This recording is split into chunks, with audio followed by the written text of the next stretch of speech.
పురాణాలలో అత్యంత పవిత్రమైన గ్రంథాలలో ఒకటి భాగవతం.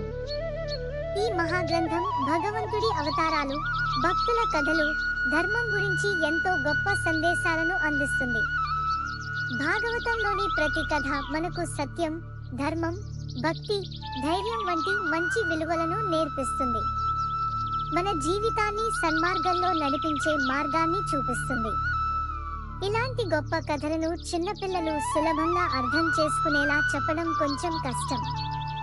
అందుకే మేము ఈ భాగవతం కథలను యానిమేషన్ రూపంలో మీ ముందుకు తీసుకురావాలని నిర్ణయించుకున్నాము. పిల్లలు కూడా ఆసక్తిగా చూడగలిగేలా సులభమైన భాషలో చిన్న చిన్న ఎపిసోడ్ల రూపంలో ఈ కథలను అందించబోతున్నాము. ఈ అద్భుతమైన భాగవతం యానిమేషన్ సిరీస్ ను ఏప్రిల్ 13వ తేదీ సాయంత్రం 6 గంటలకు ప్రారంభిస్తున్నాము. మీరు కూడా ఈ ఆధ్యాత్మిక ప్రయాణంలో మా వెంట ఉండండి. మా ఛానల్ ను సబ్స్క్రైబ్ చేసి ఈ ప్రయాణాన్ని మిస్ కాకండి.